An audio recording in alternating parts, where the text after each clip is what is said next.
Hello विद्यार्थी, कैसे हो? वेलकम। आपका पाठ नंबर 1 हमारे आसपास के पदार्थ चल रहा था, जिसकी पिछली क्लास में, ध्यान देना प्रिय छात्र छात्राओं, जिसकी पिछली क्लास में मैंने आपको पदार्थों का जो भौतिक स्वरूप था और पदार्थों के भौतिक स्वरूप में नंबर दूसरा जो पॉइंट था कि पदार्थ के जो एक कण होते हैं, पदार्थ के कण होते हैं, कैसे होते हैं? बहुत छोटे होते हैं और इतने छोटे होते हैं कि अपनी कल्पना होती है, कल्पना से भी कैसे होते हैं? बहुत छोटे होते हैं। यानी जो अपनी कल्पना होती है उससे भी कैसे होते हैं? बहुत छोटे होते हैं।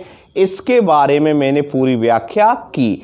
आज एक नया टॉपिक कि पदार्थों के कणों के जो अभिलाक्षणिक गुणधर्म हैं, पदार्थों के कणों के जो अभिलाक्षणिक गुणधर्म हैं, उनके बारे में आपको समझा रहे हैं। और पहला जो अभिलाक्षणिक गुणधर्म है, ध्यान देना, पदार्थों के जो कण, यानी एक पहला टॉपिक था वो तो था पदार्थ जो होता है वो कणों से मिलकर बना होता है। पहला पदार्थ का जो भौतिक स्वरूप जो था, और भौतिक स्वरूप में मैंने पहला जो गुण आपको पढ़ाया था उसमें बताया था कि वे पदार्थ के कण होते हैं, बहुत छोटे होते हैं, नंबर 1 बात। और दूसरा आपको बताया था उसमें कि पदार्थ जो होता है वो कणों से मिलकर बना होता है, कि जो पदार्थ होते हैं वो कणों से मिलकर बना होता है, जैसे रेत के समान। यानी सभी पदार्थ होते हैं अत्यंत सूक्ष्म कणों से मिलकर बने होते हैं, जैसे रेत के समान। अगला जो इसमें आज मैं आपको बताने जा रहा हूं, पदार्थों के कणों के जो अभिलाक्षणिक गुणधर्म हैं, लिख लेते हैं, पहले नोट करते हैं कौन से गुणधर्म बता रहा हूं मैं आपको। अभिलाक्षणिक जो गुणधर्म है आपके, समझना, गौर देना, बहुत महत्वपूर्ण बिंदु। अभिलाक्षणिक गुण यानी अभिलाक्षणिक गुण, और अभिलाक्षणिक गुण में मैं पहला आपको क्लियर करने जा रहा हूं, पहला पॉइंट कि पदार्थ के कणों के मध्य जो पदार्थ होते हैं, पदार्थों के कणों के मध्य रिक्त स्थान होता है। ध्यान देना, पदार्थों के कणों के मध्य क्या होता है? रिक्त स्थान होता है। क्या होता है? रिक्त स्थान। तो देखते हैं, इसको मैं आपको प्रयोग के द्वारा, क्रियाकलाप के द्वारा समझाऊंगा। तो देखिए पहला गुण कौन सा पढ़ रहे हैं, समझने को तो आप समझ गए, एक ही लाइन में समझ गए कि अभिलाक्षण गुण में पहला पॉइंट क्या है कि पदार्थ के कणों के मध्य, पदार्थ के कणों के मध्य जो पदार्थ होते हैं, पदार्थों के कणों के मध्य रिक्त स्थान होता है। रिक्त का मतलब है खाली स्थान होता है। पदार्थ के कणों के मध्य रिक्त स्थान होता है। क्या होता है? उनके मध्य में रिक्त स्थान होता है। ध्यान देना, समझना। लेकिन जो रिक्त स्थान जो होता है ना अपना, इसको आप कैसे समझेंगे? समझने को तो आप इस बात को समझ गए। पहले यानी गुणों के मैं बता रहा हूं, पहला गुण आपको है कि पदार्थों के कणों के मध्य रिक्त स्थान होता है। जैसे आपने 2 प्रयोग पहले पढ़े थे, क्रियाकलाप, जब पदार्थों का मैं भौतिक स्वरूप पढ़ा रहा था तो भौतिक स्वरूप में आपको यह बताया गया था कि पदार्थ जो होता है वो कणों से मिलकर बना होता है। फिर मैंने उसका प्रयोग बताया था। और नंबर दूसरा मैंने आप समझाया था कि जो पदार्थ होते हैं, क्या होते हैं? पदार्थ के कण बहुत छोटे होते हैं। और इसका मैंने एक प्रयोग बताया था, पोटेशियम परमैंगनेट और 100 ml जल के साथ। आई बात समझ में? और कह भी दिया था अंत में मैंने कि पदार्थ के जो कण होते हैं हमारी कल्पना से भी कैसे होते हैं? बहुत छोटे होते हैं। इसी तरह दूसरा इसमें अभिलाक्षणिक गुणधर्म चल रहे हैं, और अभिलाक्षणिक गुणधर्म में पहला पॉइंट जो मैं आपको क्लियर कर रहा हूं वो है कि पदार्थों के कणों के मध्य क्या होता है? रिक्त स्थान होता है, खाली स्थान होता है। तो देखिए, इसको एक प्रयोग के द्वारा मैं समझा रहा हूं कि वास्तव में पदार्थ के जो कण होते हैं उनके मध्य में रिक्त स्थान होता है या नहीं। तो इसका एक क्रियाकलाप के द्वारा मैं आपको समझाने जा रहा हूं। तो देखिए क्या करते हैं कि ध्यान देना, नंबर 1 प्रयोग में आपको समझा रहा हूं कि नमक के जो कण हैं, यानी क्या लेते हैं? नमक है।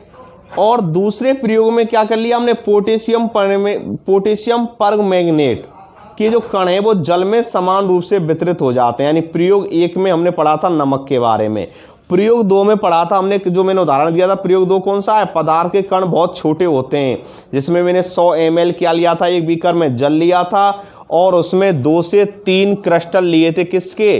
KMnO4 पोटेशियम परमैंगनेट के, और उनमें से फिर देखा वो जल कैसा हो जाता है, रंगीन हो जाता है। उसमें से फिर 10 बिलियन कितना लिया, 10 ml बिलियन लिया, और 90 ml क्या लिया, अन्य दूसरे बीकर में जल लिया। उस 90 ml जल में उस 10 ml जल को क्या कर दिया, मिला दिया, और अंत तक कई बार इस प्रक्रिया को 5 से 8 बार तक जब हम दोहराते हैं तो अंत में देखते हैं कि जो विलयन है वो क्या नजर आता है, हल्का रंगीन नजर आता है। कैसा नजर आता है, देखते हैं कि जल अब भी कैसा है, रंगीन है।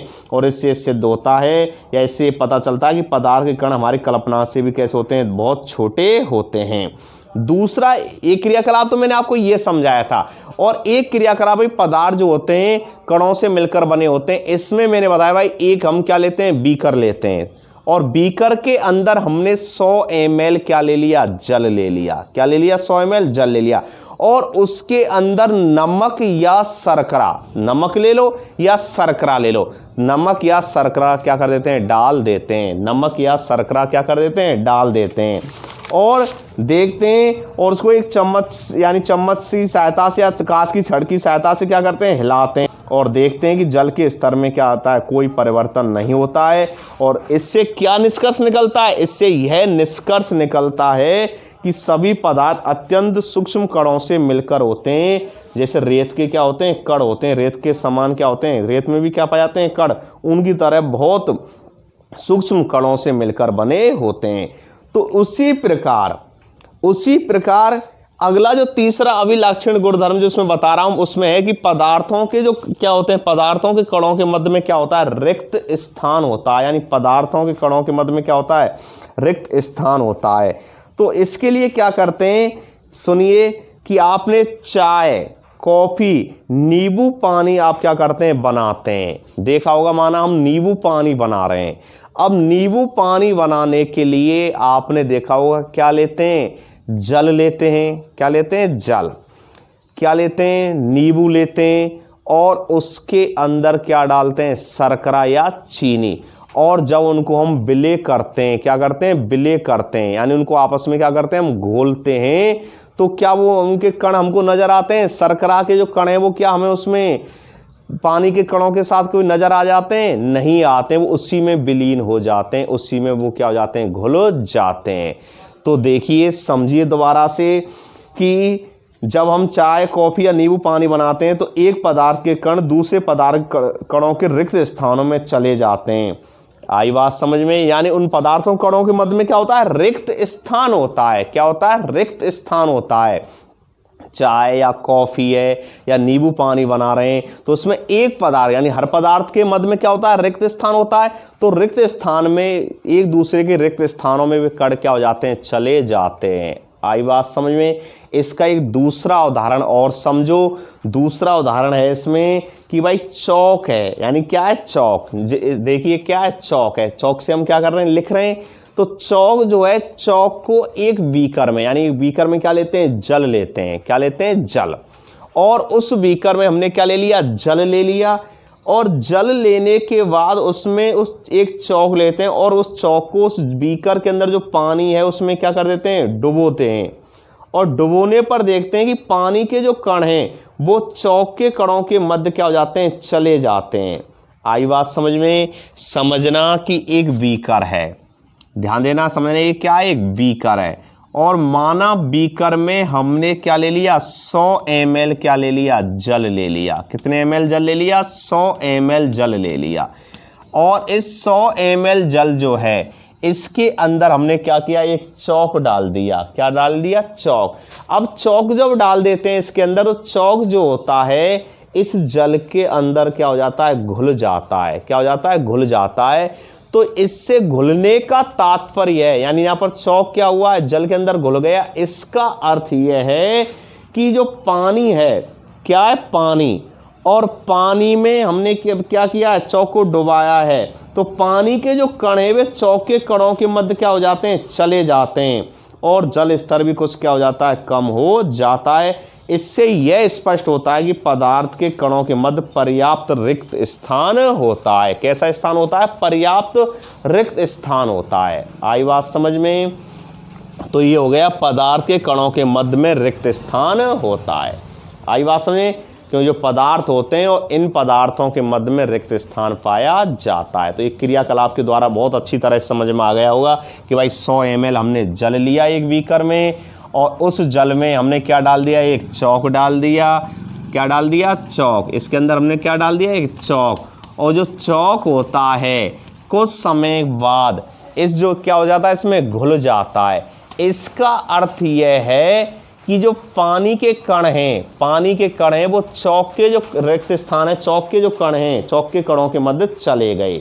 पानी के जो कण हैं वो चौक के कणों के मध्य क्या हो जाते हैं, चले जाते हैं, जिससे जल स्तर भी क्या हो जाता है, थोड़ा सा कम हो जाता है। जल स्तर भी क्या हो जाता है, थोड़ा सा कम हो जाता है। अतः स्पष्ट होता है पदार्थों के कणों के मध्य पर्याप्त रिक्त स्थान होता है। कैसा होता है, पर्याप्त रिक्त स्थान होता है। आई बात समझ में। तो नंबर 1 अभिलाक्षणिक गुणधर्म हो गया। नंबर दूसरा सुनिए आप, नंबर दूसरा इसका अभिलाक्षणिक गुणधर्म जो है वो ध्यान देना, समझना कि पदार्थ के कण निरंतर कैसे होते हैं, गतिशील होते हैं।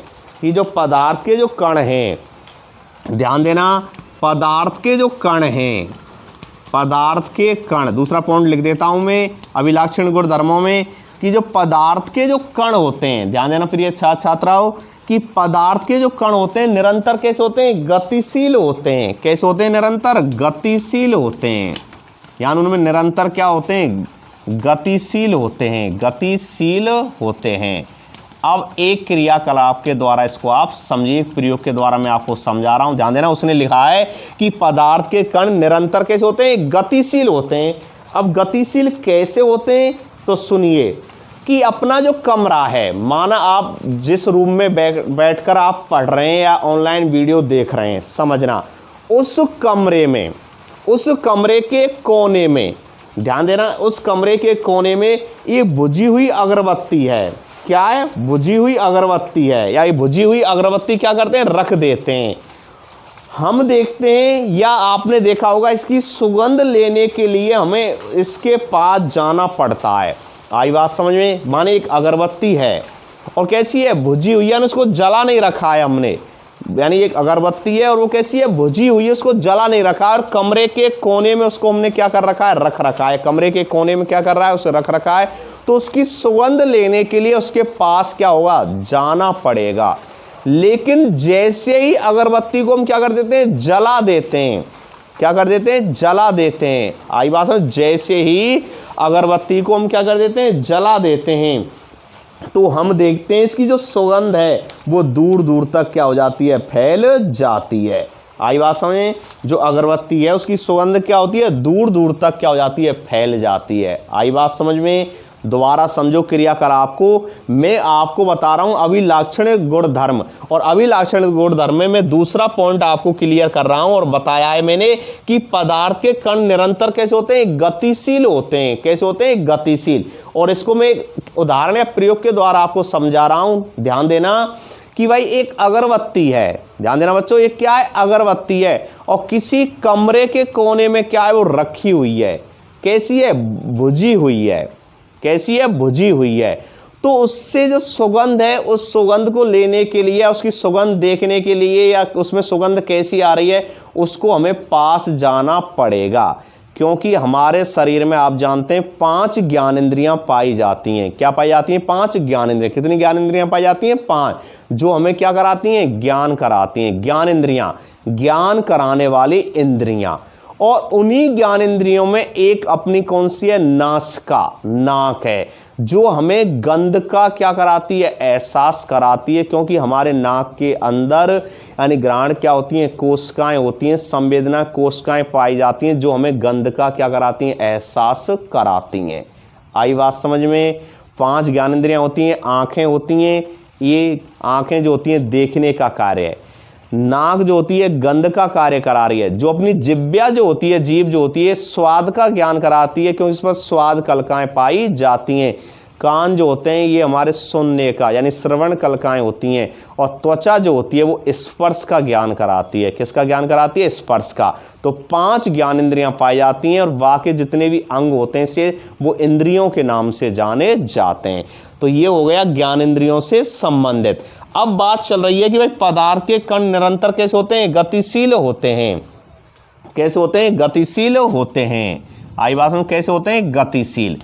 अब इसमें ध्यान देना, मैं अगरबत्ती वाला उदाहरण दिया है मैंने कि भाई कोई अगरबत्ती है और कमरे के किसी कोने में रखी हुई है और कैसी है, बुझी हुई है, तो उसकी गंध लेने के लिए उसके पास जाना पड़ेगा। लेकिन जैसे ही अगरबत्ती को हम क्या कर देते हैं, जला देते हैं, तो उसकी जो सुगंध है संपूर्ण कमरे में क्या हो जाती है, फैल जाती है।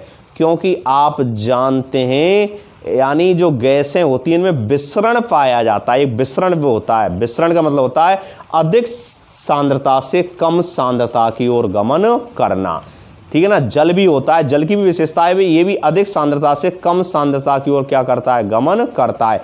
ऐसे सुगंध है, ऐसे इत्र, माना सेंट लगा रखा है आपने, तो आपके पास सेंट आपने कपड़ों में लगा रखा है, तो उसकी मात्रा सांद्रता कैसी है, ज़्यादा है। और जैसे ही माना आप किसी दूसरे स्थान पर जाते हैं तो उस स्थान पर भी सुगंध फैल जाती है। क्यों, उस इत्र की सुगंध क्यों आती है, क्यों वहाँ उस स्थान पर उसकी मात्रा कैसी है, सांद्रता कैसी है, कम। और ये पदार्थों का एक गुण होता है, विसरण गुण होता है, जो अधिक सांद्रता से कम सांद्रता की ओर क्या करते हैं, गमन करते हैं। यानी विसरण होता है। और विसरण में क्या होता है कि विसरण में जो पदार्थ के कण जो होते हैं वे हमेशा अपनी अधिक सांद्रता से और कम सांद्रता की ओर स्वतः क्या करने लगते हैं, गति करने लगते हैं। आई बात समझ में। और जैसे हम क्या कर रहे हैं, उस अगरबत्ती को हमने क्या किया, जलाया है, तो गर्म करने पर, यानी गर्म विशेषता है, गर्म करने पर जो विसरण की जो दर होती है ये क्या हो जाती है, तेज हो जाती है। यानी विसरण की जो दर होती है कैसी हो जाती है, तेज हो जाती है। किस पर, गर्म करने पर। आई बात समझ में। तो पदार्थ कण कैसे हो गए, निरंतर कैसे होते हैं, गतिशील होते हैं। कैसे होते हैं, गतिशील। नंबर दूसरा प्रयोग है उसका, और समझिए कि पानी से भरे हुए दो बीकर हैं। पानी से भरे हुए क्या हैं, बीकर हैं। एक बीकर में एक बूंद क्या डाल देते हैं, नीली स्याही, ब्लू इंक, ठीक है ना, नीली स्याही। और दूसरे बीकर में क्या डाल देते हैं, शहद। और हम देखते हैं कि स्याही जो होती है पूरे जल में तुरंत फैल जाती है, जबकि शहद को समान रूप से वितरित होने में क्या लगता है, अधिक समय लगता है। क्या लगता है, अधिक समय लगता है। आई बात समझ में, ध्यान देना, समझना। दूसरा प्रयोग है भाई कि दो बीकर हैं हमारे पास। क्या है, दो बीकर हैं। अब दो बीकरों में, दोनों में जल है, माना 100-100 ml हमने क्या ले लिया, जल ले लिया। दो बीकर हैं। अब एक बीकर में तो हमने इंक, जो स्याही होती है अपनी, ब्लू इंक यानी नीली स्याही डाल देते हैं। और दूसरा जो बीकर है, जल दोनों में समान है, वही 100 ml, और स्याही, नीली जो स्याही है, एक बीकर में हमने नीली स्याही डाल दी और दूसरे में शहद उतनी ही मात्रा में, जितनी मात्रा में माना हमने स्याही की 2 बूंद या 4 बूंद डाली है, उतनी ही मात्रा में शहद डाल दिया। हम देखते हैं कि जिस बीकर के अंदर हमने क्या किया है, नीली इंक जो है, नीली स्याही जो है वो डाली है, वो तुरंत जल में क्या हो जाती है, घुल जाती है, जल में जल्दी क्या हो जाती है, फैल जाती है, मिल जाती है। आई बात समझ में, तुरंत फैल जाती है। जबकि जो शहद है उसको समान रूप से वितरित होने में क्या लगता है, अधिक समय लगता है। क्या लगता है, उसे अधिक समय लगता है। इसका मतलब है कि पदार्थ के कण क्या होते हैं, निरंतर कैसे होते हैं, गतिशील होते हैं। कि उनमें क्या होती है, गतिज ऊर्जा होती है। कौन सी क्या होती है, गतिज ऊर्जा, काइनेटिक एनर्जी होती है। और तापमान बढ़ने से कणों की क्या होती है, गति ऊर्जा क्या हो जाती है, बढ़ जाती है। क्या हो जाती है, बढ़ जाती है। और उनकी गति भी क्या हो जाती है, तेज हो जाती है। और इसके अलावा जो दूसरा मैंने क्रियाकलाप अभी बताया है, पहला क्रियाकलाप तो ये हो गया कि पदार्थ हम यानी क्या होते हैं, जैसे माना गर्म पदार्थ है, गर्म में विसरण कैसा होता है, तेज होता है, जो अगरबत्ती वाला उदाहरण दिया। इसमें क्या हुआ कि भाई जो नीली स्याही है उसकी सांद्रता और जल की सांद्रता कैसी है, समान है। आईवासम, इसलिए वो जल्दी घुल जाता है। जबकि शहद जो है, शहद की सांद्रता कैसी है, यहाँ पर ज़्यादा है। शहद थोड़ा सा कैसा है, स्याही की बजाय, उसमें सांद्रता यानी कैसा है वो, यानी कैसा होता है, गाढ़ा होता है। यानी 2 शब्द में बताया, तनु माने होता है पतला और सांद्र माने होता है गाढ़ा। तो कैसा है वो, थोड़ा सा सांद्र है, इसलिए उसको वितरित होने में, जल में समान रूप से वितरित होने में, घुलने में थोड़ा सा क्या लगता है, समय लगता है। आई बात समझे। तीसरा देखिए, एक उदाहरण और समझिए कि 2 बीकर हैं और एक बीकर में हमने क्या किया है, गर्म जल ले लिया और दूसरे में कैसा ले लिया, ठंडा जल ले लिया। और दोनों में एक एक क्रिस्टल जो होते हैं पोटेशियम परमैंगनेट डालते हैं। आई सब KMnO4, पोटेशियम परमैंगनेट का अणु सूत्र क्या होता है, KMnO4।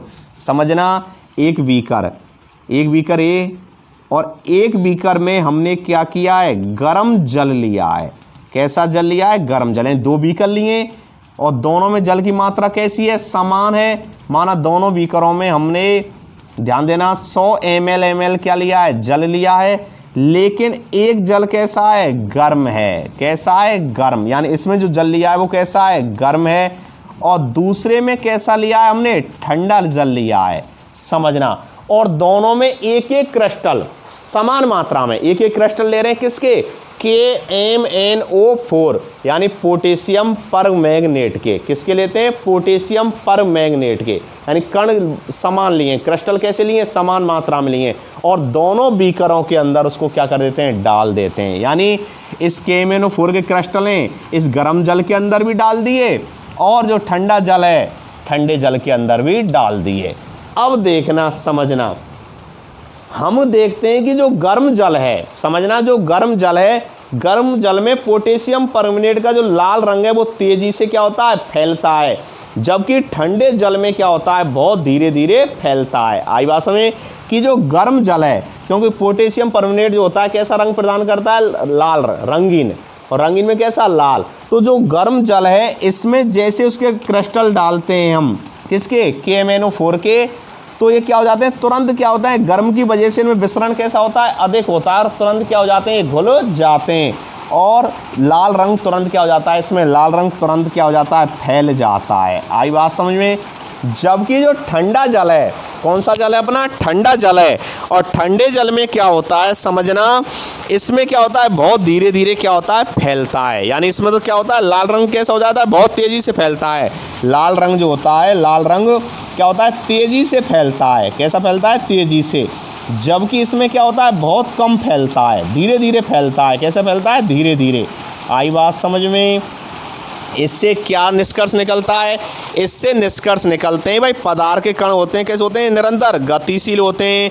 उनमें क्या होती है, गतिज ऊर्जा होती है। और तापमान बढ़ने से, क्या बढ़ने से, तापमान।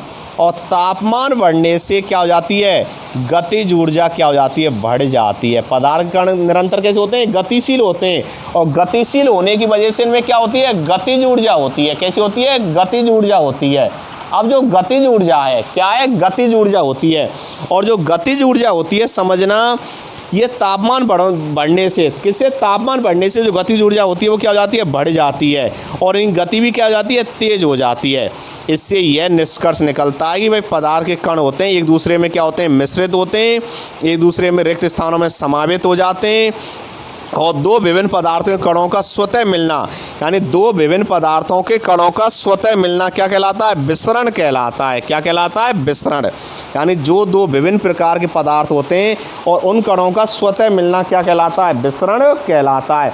और विसरण के जो कण होते हैं वो हमेशा अधिक सांद्रता से, कैसे, अधिक सांद्रता से कम सांद्रता की ओर क्या करते हैं, गति करते हैं। यानी विसरण किसे कहते हैं, समझना, विसरण किसे कहते हैं, तो मैं बता देता हूँ विसरण। और विसरण किसे कहते हैं, समझना, ध्यान देना, विसरण किसे कहते हैं, लिखना इस चीज़ को, विसरण किसे कहते हैं, याद कर लेना। दो विभिन्न, कौन से, दो विभिन्न पदार्थों का, दो विभिन्न पदार्थ जो होते हैं, दो विभिन्न पदार्थों के कणों का, दो विभिन्न पदार्थों के कणों का, दो विभिन्न पदार्थों के कणों का, दो विभिन्न पदार्थों के कणों का स्वतः मिलना। कैसे, स्वतः, स्वतः मतलब स्वयं, स्वतः मिलना विसरण कहलाता है। क्या कहलाता है, विसरण कहलाता है। आई बात समझ में, क्या कहलाता है, विसरण कहलाता है। यानी जैसे पदार्थ स्वतः तो मिल रहे हैं कि माना ये बीकर है, गर्म जल है, कैसा है, गर्म जल है। और एक ऐसे बीकर में कैसा जल लिया था हमने, ठंडा जल लिया था। कैसा जल लिया था, ठंडा जल लिया था।